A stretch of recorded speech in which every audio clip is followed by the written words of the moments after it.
चुड़ैल टीचर अच्छी चुड़ैल टीचर को ट्रक से एक्सीडेंट करवा देती है।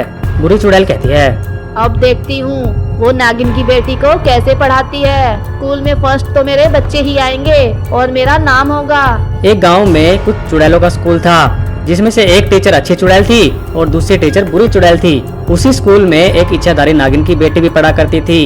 इच्छाधारी नागिन की बेटी बहुत गरीब थी, वह रोज क्लास में लेट आती थी, जिसकी वजह से उसे अच्छी चुड़ैल टीचर डंडा लगाया करती थी, जिसे देखकर बुरी चुड़ैल टीचर बहुत ही खुश हुआ करती थी और कहती थी, और लगाओ इसे डंडे, रोज क्लास में ये लेट आती है, नालायक कहीं की। मुझे तो वैसे भी नागिन की बेटी पसंद नहीं है और मैं नहीं चाहती कि इसके अच्छे नंबर आए। क्लास में फर्स्ट तो मेरे बच्चे ही आएंगे।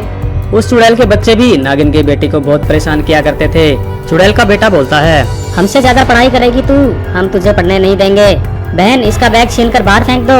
वहीं चुड़ैल की बेटी नागिन की बेटी का बैग उठाकर क्लास से बाहर फेंक देती है।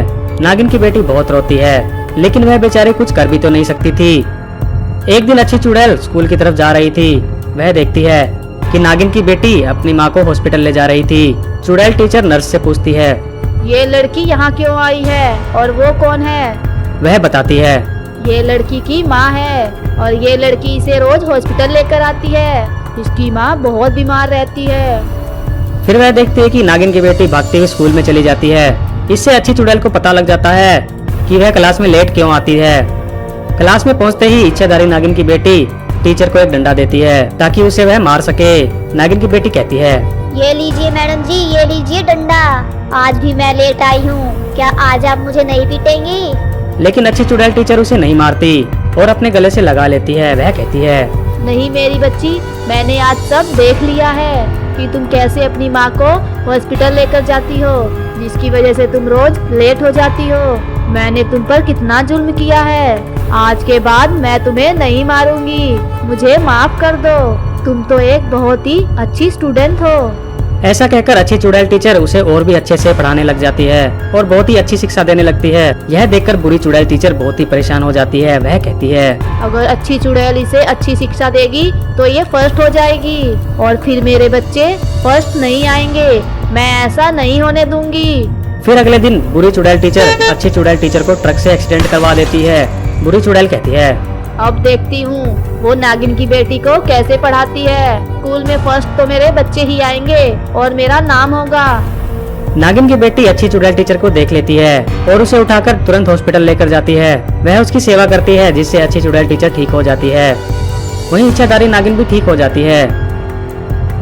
एक दिन बुरी चुड़ैल के बच्चे स्कूल जा रहे थे, वहीं एक तेज रफ्तार कार से उन बच्चों का एक्सीडेंट हो जाता है। अच्छी चुड़ैल टीचर और नागिन की बेटी वहीं से जा रहे थे। वह उन्हें देख लेते हैं। नागिन की बेटी कहती है, अरे ये तो बुरी चुड़ैल टीचर के बच्चे हैं, जल्दी से इन्हें हॉस्पिटल ले जाना होगा, नहीं तो ये मर जाएंगे।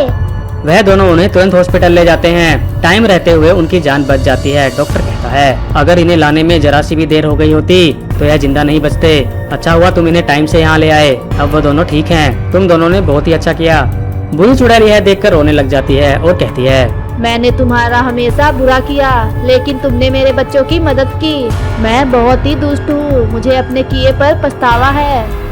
फिर क्या, स्कूल में जब एग्जाम होते हैं तो नागिन की बेटी एग्जाम में फर्स्ट आती है। यह सब देखकर सभी चुड़ैल टीचरें तालियां बजाती हैं और बहुत खुश होती हैं, क्योंकि नागिन की बेटी पढ़ने लिखने में बहुत होशियार थी और काफी इंटेलिजेंट भी थी। इसलिए वह आगे जाकर डॉक्टर बनती है और पूरे चुड़ैल लोग का नाम रोशन करती है। बहुत समय पहले कुछ चुड़ैलें अपने नीले घोड़ों पर सवार होकर जलपरियों को लेने के लिए नदी के पास आती हैं। एक चुड़ैल कहती है, बहन यही है वो जलपरियों का तालाब और वो रही जलपरियाँ, हमें इन्हीं को लेकर जाना है। जल्दी से यहाँ वहाँ देख लो, कहीं हमें कोई पेड़ बनता देख ना ले, नहीं तो जलपरियाँ हमारे पास नहीं आएंगी। ऐसा कहकर वह सभी चुड़ैलें एक आम के पेड़ में बदल जाती हैं और वह आम के पेड़ धीरे धीरे नदी के पास चले जाते हैं। एक जलपरी की नजर उन पेड़ों पर पड़ती है। वह जलपरी कहती है, देखो बहन, ये इतने बड़े बड़े पेड़ यहाँ कहाँ से आ गए और इन पर तो रसीले आम भी लगे हुए हैं। चलो इन्हें जाकर खाते हैं। दूसरी जलपरी कहती है, बहन ये कोई छलावा भी हो सकता है। लेकिन एक जलपरी को फल खाने का बहुत शौक था। वह चटकोरी जलपरी थी। वह उनकी बात नहीं मानती और पेड़ के पास जाकर एक आम तोड़कर खा लेती है। वह जलपरी आम जैसे ही खाती है उसका सर चकरा जाता है और वह वहीं बेहोश हो जाती है। तभी सभी चुड़ैलें अपने असली रूप में आ जाती हैं और जलपरी को वहाँ से ले जाती हैं। यह सब देख बाकी जलपरियाँ घबरा जाती हैं। वे सभी चुड़ैलें चांद पर पहुंच जाती हैं क्योंकि जलपरी ने आम खाया था, इसलिए उसकी वजह से उसके पेट में भी एक पेड़ उग जाता है। एक चुड़ैल कहती है, बहनों, चांद पर ये सबसे सुरक्षित जगह है जहाँ हमें कोई भी नहीं देख सकता। चलो अब जो पेड़ पर फल लगे हैं उन्हें खाकर अपनी संख्या बढ़ाते हैं।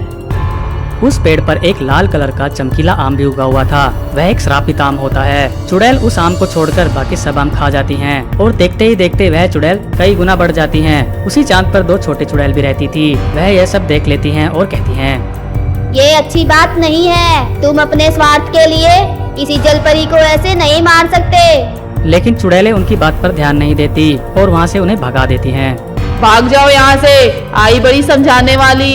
वह दोनों ही छोटी चुड़ैलें बाकी चुड़ैलों की कोशिशें नाकाम करने के लिए परी के पास पहुंच जाती हैं और परी से सारी बात बता देती हैं। परी यह सब सुन हैरान परेशान हो जाती है। परी उनसे कहती है, जिस पेड़ों में से चुड़ैलों ने फल खाए थे उस पेड़ में एक लाल रंग का श्रापित फल भी होगा। वो फल तुम्हें किसी भी तरह मेरे पास लाना होगा, उसके बाद ही हम कुछ कर पाएंगे। फिर क्या था, दोनों छोटे चुड़ैलें बिना टाइम गवाए चुपके से जाकर जलपरी के पेट से उगा हुआ वह लाल कलर का फल तोड़ लेती हैं और वापस परी के पास आ जाती हैं। परी वह फल लेकर और साथ में दोनों छोटी चुड़ैलों को लेकर जलपरियों के पास पहुंच जाती हैं और उनसे कहती हैं, जलपरियों, तुम्हारी सहेली जलपरी को बचाने के लिए हम ये श्रापित फल तोड़कर लाए हैं, क्योंकि तुम अच्छाइयों की परी हो। तुम्हारे अच्छाइयों की शक्तियों से ही ये फल श्राप से मुक्त होगा।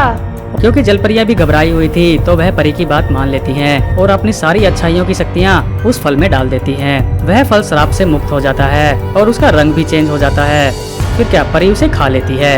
वह श्रापित फल बहुत ही शक्तिशाली था। जैसे ही परी उस फल को खाती है वह एक बहुत शक्तिशाली अच्छी चुड़ैल में बदल जाती है। परी जैसे ही अच्छी चुड़ैल में बदलती है, चांद पर सभी चुड़ैलें जो कि कई गुना बढ़ गई थी वह दोबारा से एक हो जाती हैं। रानी चुड़ैल बहुत घबरा जाती है और उन्हें पुरानी बात बताती है और कहती है, जब मैंने शैतान गुरु की तपस्या की थी तो शैतान गुरु ने वरदान देते हुए कहा था कि हमें जलपरियों के पेट से उगे हुए फल खाने होंगे, जिससे कि हम संख्या में डबल हो जाएंगे। लेकिन उन्होंने ये भी कहा था, चुड़ैल रानी, उस जलपरी के पेट से जो पेड़ उगेगा उस पे एक लाल रंग का श्रापित फल भी उगा हुआ होगा। उसकी रक्षा तुम्हें करनी होगी। वह किसी के हाथ नहीं लगना चाहिए। लेकिन बहनों, लगता है वो अब किसी के हाथ लग गया। जल्दी से चलो, हमें उस जलपरी को छुपाना होगा। ऐसा कहकर सभी चुड़ैलें गुफा की तरफ भागती हैं। लेकिन अच्छी चुड़ैल बनी परी उनके आने से पहले ही जलपरी को आजाद करा लेती है और जलपरी को ठीक कर देती है उसके पेट से पेड़ हटाकर। चुड़ैलों को नहीं पता था कि जलपरी आजाद हो चुकी है। वह जलपरी को आजाद हुआ देख काफी हैरान होती हैं। वह सभी चुड़ैलें दोनों छोटी चुड़ैलों को पकड़ लेती हैं और परी से कहती हैं, अगर तुम इन्हें मरता हुआ देखना नहीं चाहते तो अपने आप को खुद ही बंदी बना लो। अच्छी चुड़ैल परी कुछ नहीं कर सकती थी। वह खुद को बंदी बना लेती है। इसके अलावा कोई चारा नहीं था। फिर क्या, सारी चुड़ैलें दोबारा शैतान गुरु को बुलाने के लिए और उनसे वरदान लेने के लिए यज्ञ करने लगती हैं ताकि उन्हें वरदान दोबारा से मिल सके, क्योंकि एक वरदान तो विफल हो गया था उस परी की वजह से। लेकिन पीछे से जलपरी कैसे भी करके उस जाल को अपनी अच्छाइयों की शक्ति से तोड़ देती है, जिससे अच्छी चुड़ैल परी आजाद हो जाती है और वह बिना टाइम गवाए यज्ञ कर रही सभी चुड़ैलों को मार देती है।